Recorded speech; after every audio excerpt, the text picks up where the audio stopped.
And happy 4th of July. I hope you had a really good one. We are getting ready to play some Doki. Doki Doki.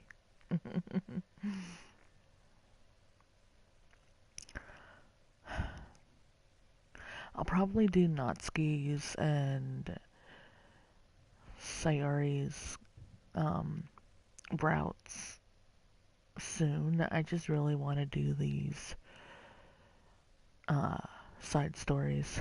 They seem like a lot of fun.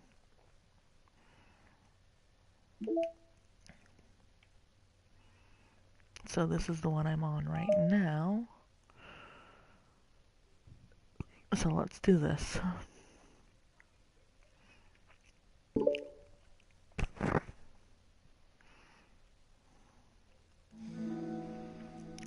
Another day passes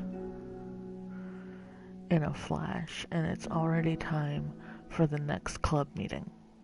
Although Monica should never... Wait. Although Monica should have come up with a plan for today's club tasks, she hasn't been able to shake her guilt and anxiety after reading Sayori's poem. I'm so stupid. How did I let myself be the center of attention? Sayori's going through these kinds of feelings, and I'm letting her comfort me instead of the other way around. What kind of club president does that? This whole time I didn't think to ask about her own feelings. So much for the stupid vision. Sayori enters the club room with her usual smile. Yep.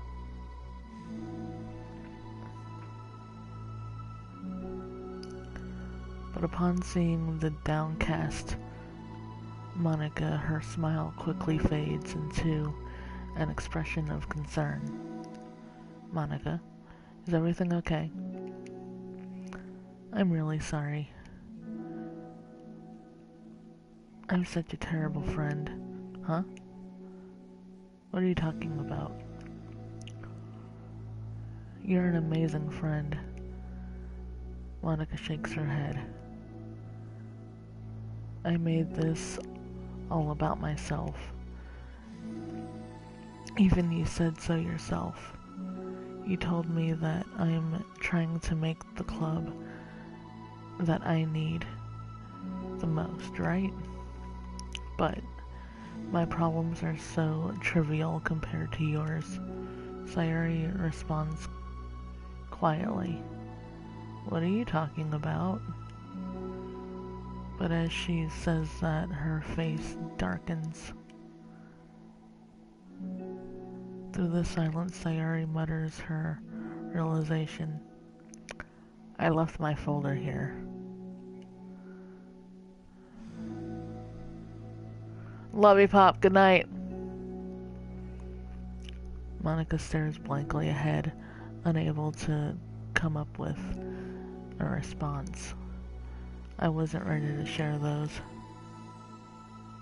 Now you're worrying about me. I don't want that. But why? We're friends, right? Wordlessly, Sayori nods. Friends look out for each other. I want to be here for you as much as you're here for me. Another long moment passes in silence. The air is incredibly heavy. This is different. It wasn't just about you yesterday, it was about the club. Besides, things were so happy yesterday. You didn't need to do this all of a sudden. I don't want it. I like happy. So, if you do this, then you're just being selfish.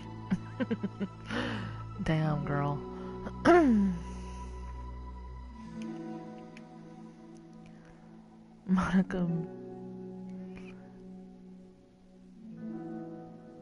Monica massages her forehead, struggling through the frustration of such a paradox.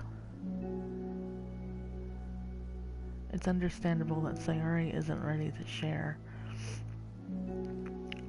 certain things, but as unfair as it is for Monica to pry, it's also painful for Monica to force herself to ignore the needs of her friend.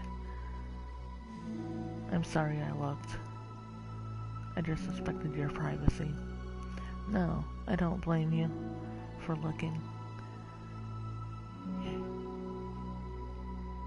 You would have at least needed to check if it was mine. Yeah. Monica takes a deep breath. Okay. I understand that you don't want me to worry. And I think I'll be able to put this aside so that we can move on. But you promised me something. Promise you what? Monica pauses to collect her thoughts.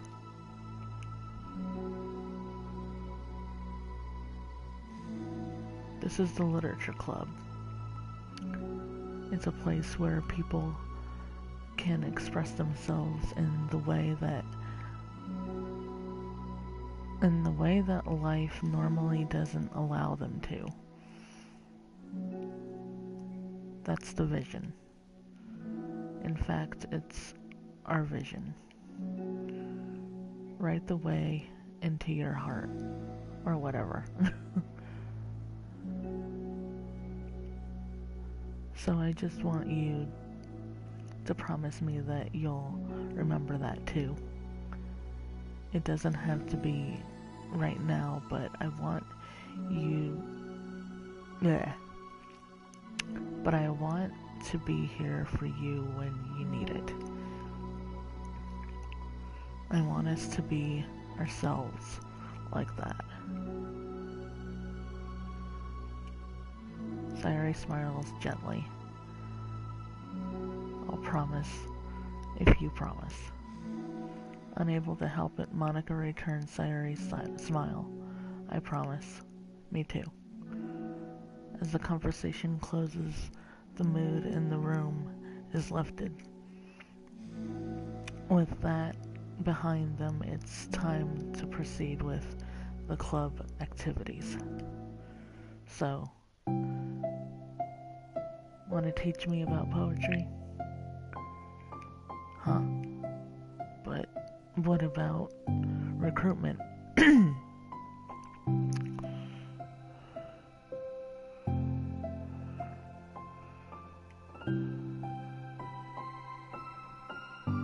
It's fine, we have plenty of time for that.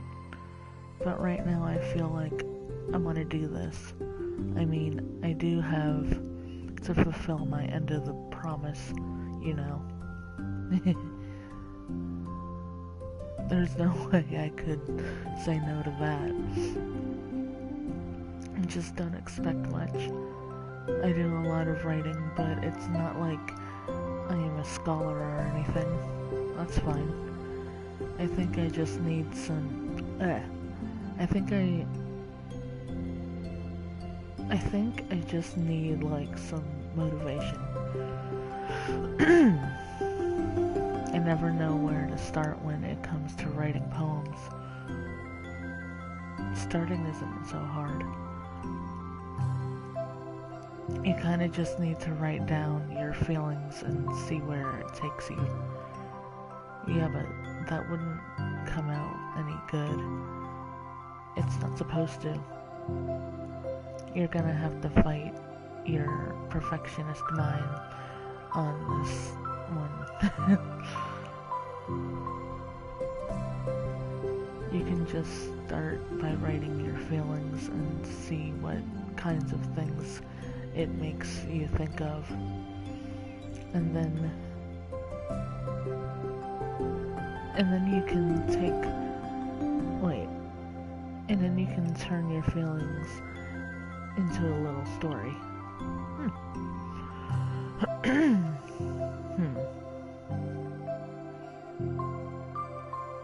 You can get your feelings down first and then make it sound pretty later. It's not like, wait.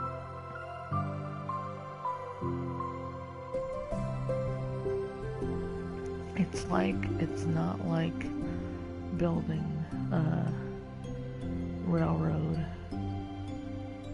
where you go from one end to the other. It's more like a collage where you find all the things you want to put in and then you arrange them in a pretty way. That's interesting. I like that. At least that's how I do it. It's not like the only way. It's not like it's the only way. But it's a really good way to not get stuck right at the beginning.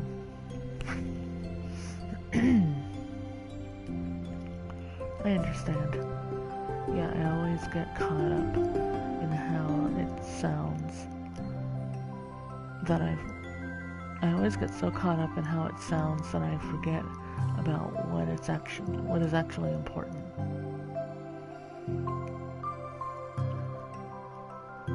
Monica pulls out a pen and paper and starts writing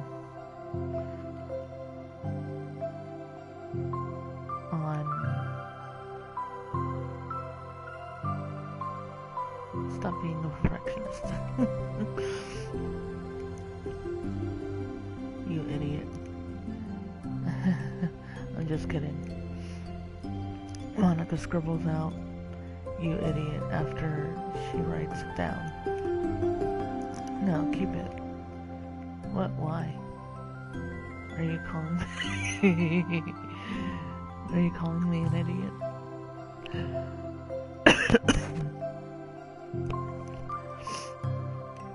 Of course not. But the point is that you're not supposed to police your feelings, right? But be as dramatic as you want. But yeah. Underneath the scribble, Monica writes, Monica writes, "You idiot," and stares at the paper. Her words stare back at her. It's kind of funny how I wrote down what I am mad at myself for, and then I did the exact thing anyway. This is really gonna take some getting used to. I believe in you. Thanks, I do too.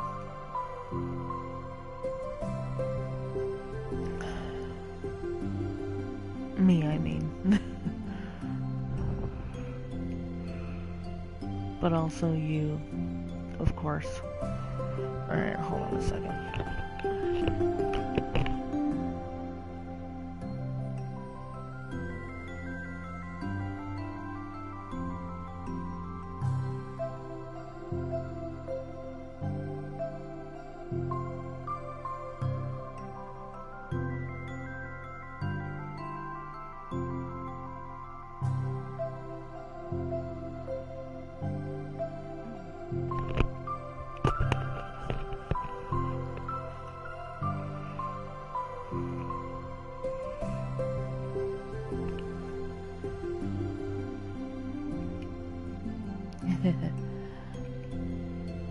Monica continues to jotting down her thoughts. It's surprisingly quite a struggle to write down without overthinking it. But after a while, with Sayuri's guidance and encouragement, Monica's sheet of paper begins to look fairly lively.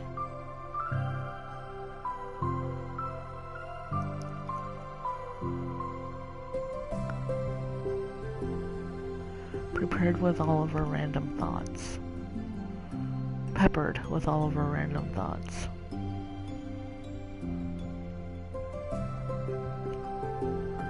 Phew. Monica looks up and down at her sheet. Gosh, I feel so tense looking at this. I hate it, but it's also kind of liberating.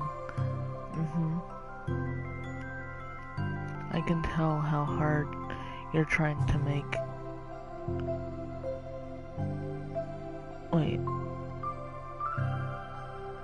I can tell how hard you're trying. It makes me happy.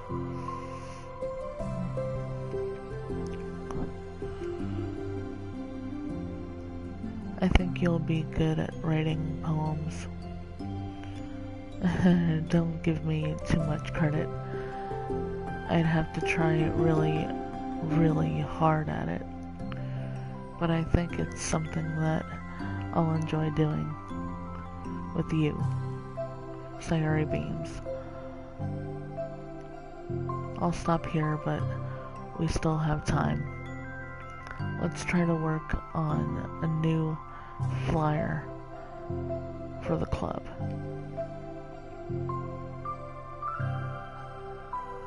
I won't be so picky about the language. Yeah, let's do it. Monica and Sayuri proceed with their work. With each passing day, the two of them become more confident in the club. Not simply from their recruitment planning, but from their vision as well. As their bond strengthens, so does the essence of the literature club. Finally, they begin to truly feel it's only a matter of time before they find more members.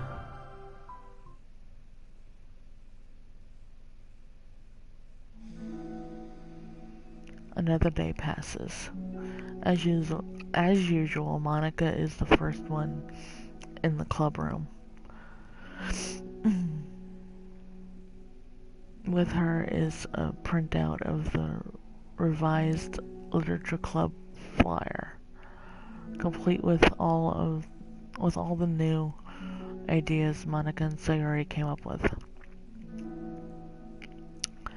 If only this was the flyer we gave to that one reading girl the other day. It's so much more attractive than the old one, but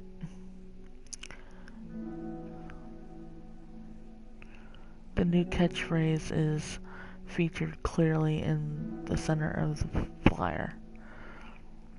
Right the way into your heart. Surely common sense will say that one writes from the heart, not into the heart, but the message being delivered is that one can use writing to discover themselves.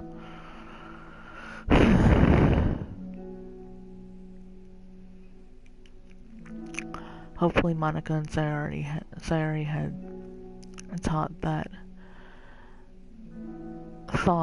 it was... Hopefully Monica and Sayuri had thought that it would be enough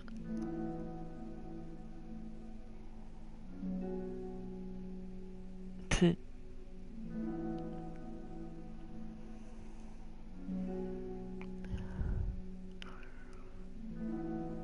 garner some, wait, to what? To garner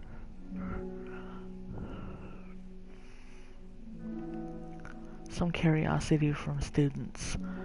Why do I feel so tense looking at this?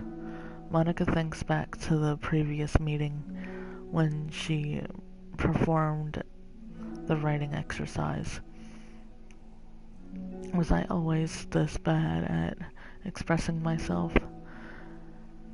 How am I supposed to be president if I can't even demonstrate what the club is supposed to be about?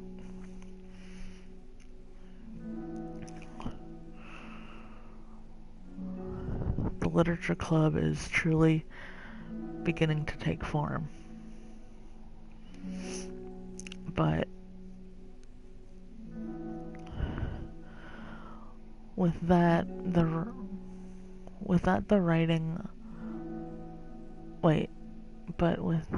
writing on Monica's shoulders only becomes heavier. Oh, the weight. But without the weight on Monica's shoulders only becomes heavier. Debate club was always about rigid structure, formulating airtight points and counterpoints and delivering them with conviction. It was about the person on the outside. That's why Monica was so good at it. It excited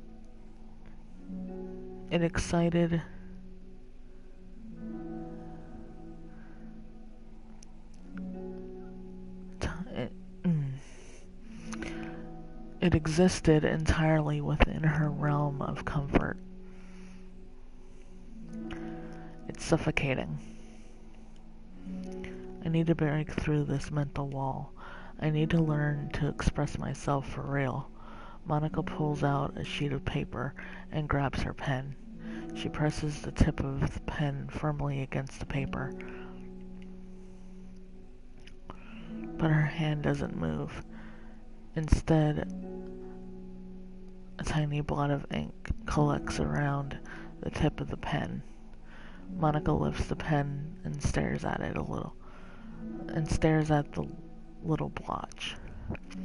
For some reason, she feels compelled to run her finger across it. As she does so, the black ink smears across the paper, ruining Monica's canvas. Ugh. Out of spite for herself, Monica presses her pen downward once again, letting the ink collect. She creates a second smear on the paper.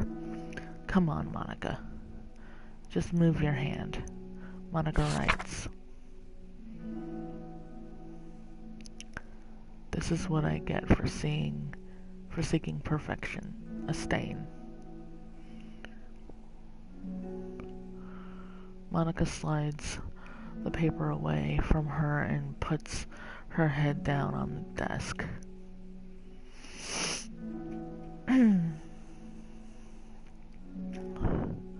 The air conditioner seems louder today. I'm here. Hi.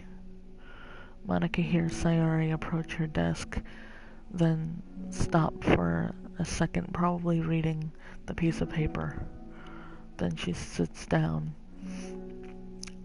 in the adjacent desk. Bad day? Mm-hmm. Me too. You too. The new flyer looks so good. You've been working so hard on the club, but also something else, I think. I can't do it. I'm sorry. It's so hard to just be vulnerable. Sayori takes a sheet of paper from Monica's desk. She writes something down, then stares at it for a while.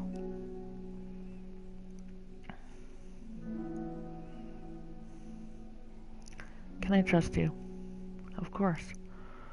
You can trust me with anything. Sayori gazes at Monica with sadness in her eyes.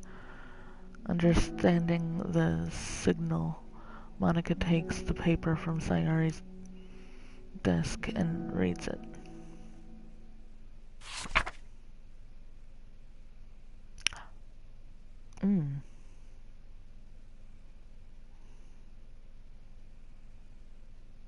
Wow.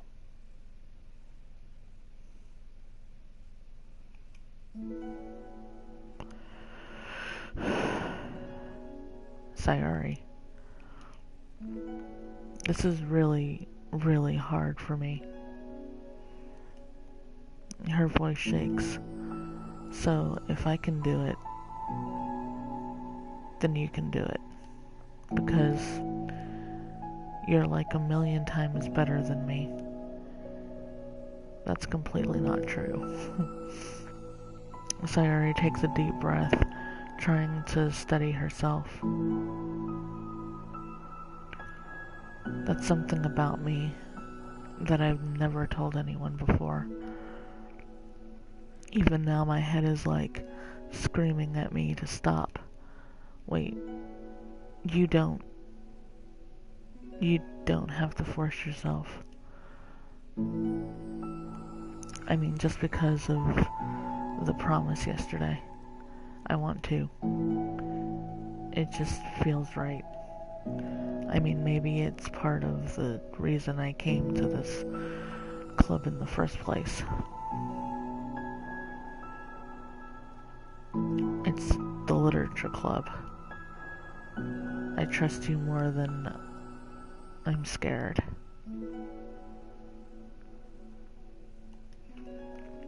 At those words, Monica stands up. Sayori must have taken days to work up the courage for this. Where Monica's own futile but genuine efforts actually the push that Sayori needed.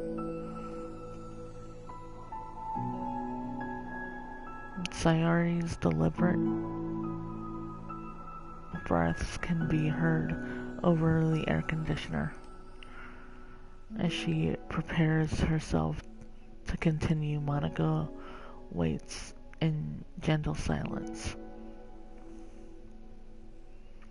I have this problem where I get really upset when people worry too much about me. I can't control it. It's like, why waste your energy worrying about me when you can just be happy instead? So I never tell anyone about these kinds of thoughts. Damn.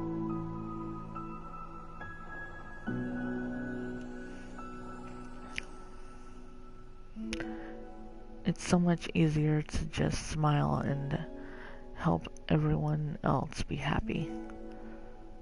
But that's terrible. That's what Monica wants to say, but she stops herself in fear of saying the wrong thing. It's just that if everyone knew about it, they wouldn't treat me the same anymore. Like, whenever I'm not smiling, everyone would worry about me and ask me what's wrong. I know that because it used to be like that. Sayori pauses, seeming to recall something in the past. I just wanted everybody to be happy.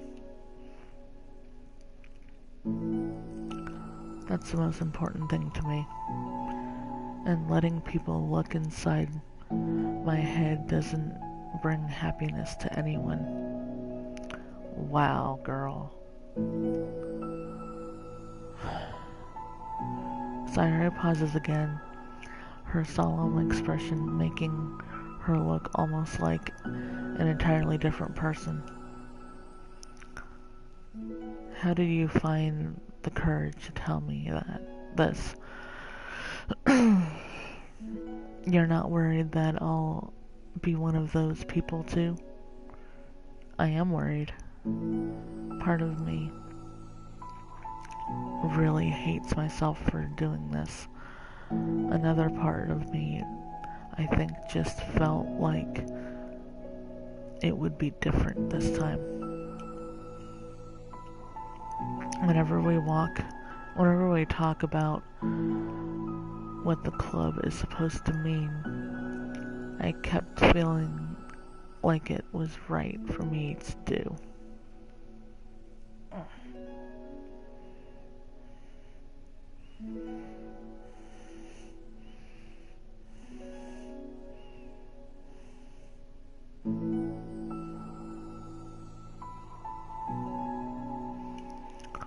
Especially after you've been trying so hard to express yourself too. It's just made me feel like I could say it in confidence and our friendship doesn't have to change.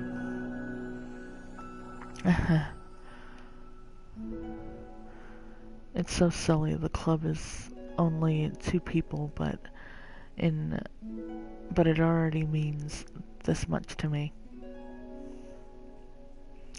Monica feels a tightening sensation in her heart. A feeling of connection as Sayuri's emotions radiate between them. Me too. I was so lost until you showed up. You're so brave, Sayuri. You're so strong and brave. I don't even compare. Monica steps forward. But if nothing else, I can at least offer you some hug energy. If you'd like. Oh my goodness. Wordlessly and without a smile, Sayuri rests her forehead on Monica's shoulder. Though through their contact, Monica can almost feel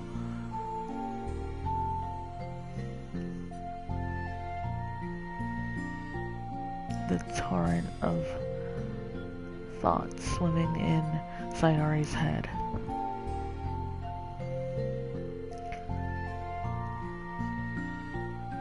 And in this moment, enchanted by the air of the club, Monica realizes that of all the days that have passed, this is the one where she really, really hopes that nobody new walks through the door. She speaks softly. You're like the sweetest girl I've ever met. You can say anything. I'll never judge you.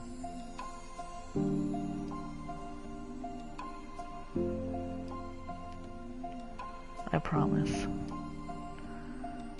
Sayuri's breath begins to quiver. She takes several deep breaths, trying to, as hard as she can, to start speaking, to say the things she never once dared to say out loud. Finally, she speaks in a choked voice.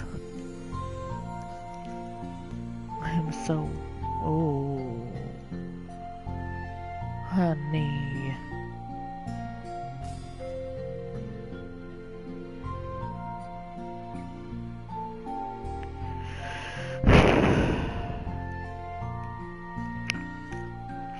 I'm so worthless and everyone would be better off. Wow.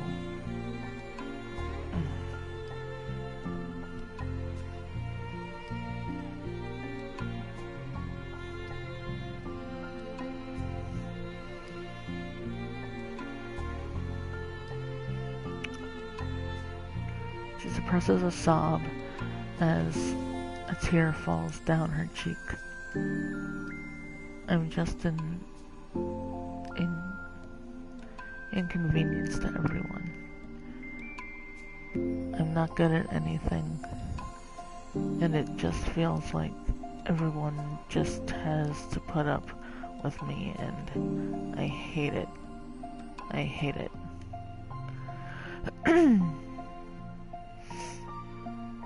The more Sayori speaks, the more she fails to control her voice, falling victim to the overwhelming sadness clutching at her throat and chest.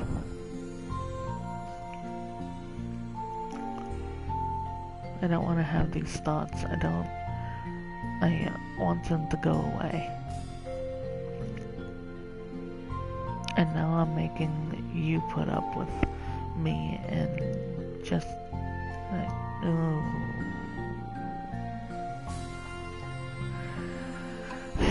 just want to die. Wow.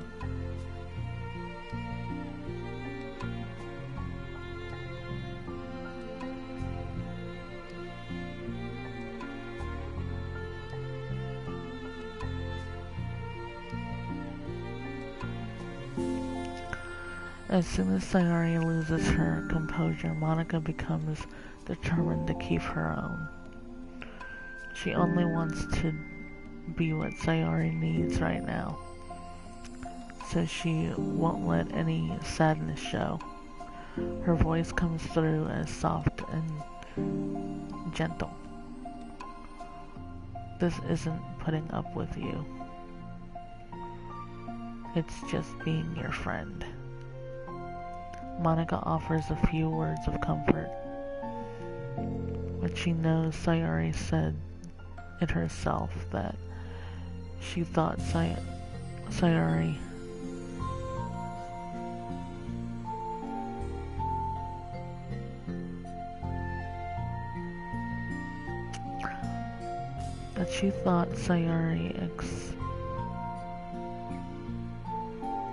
what?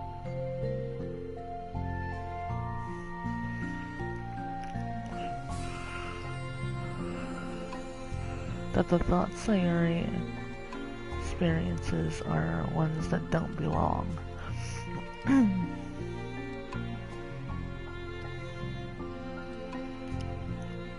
And Monica can't magically make them go away.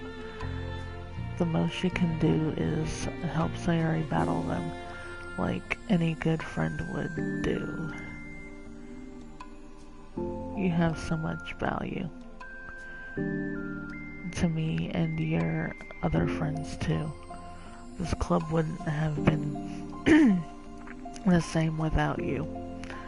I really, really mean that.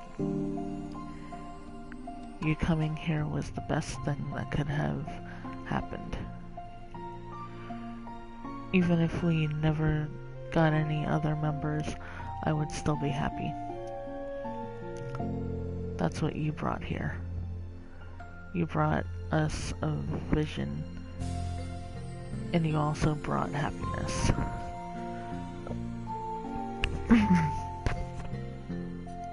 Wow. And that's your favorite thing to do, right?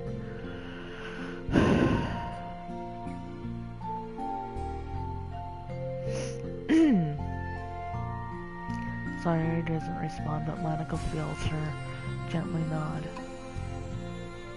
No more words are needed between them. The two share their embrace for a while longer, Monica letting Sayori take as much time as she needs.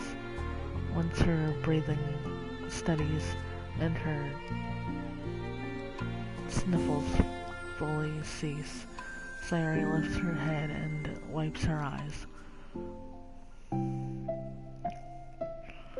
I guess I needed that. Some days are harder than others. Well, I'm here whenever you need me.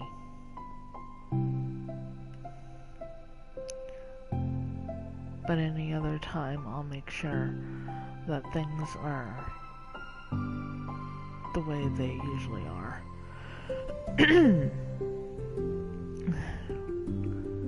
If that's what makes you happy. Thanks. You're the best. No, you are. The two exchanged smiles. You know, I'm sorry to bring this up all of a sudden, but have you considered talking to a professional? Sayuri nods. It's scary, since it's already so hard to tell people. Yeah. Well, of course, it will always be your choice, but if you're ever looking to find the courage for it, I can do my best to help you. Thanks. I think it helps knowing that you would. Sayuri suddenly yawns and stretches. Wow, that made me tired. And hungry. Well, I won't make you do any work today if you're not up to it. No, I want to. I mean, I can say that it's definitely one thing that makes me happy. Monica smiles, but I might want to get a snack first. All of a sudden, the sound of the door causes the two of them to turn their heads. The door opens halfway, then stops.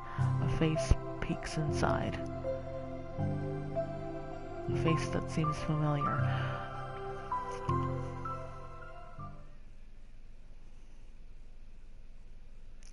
Okay, I'm gonna stop it there. These are so much fun to read. Alright, good night, y'all.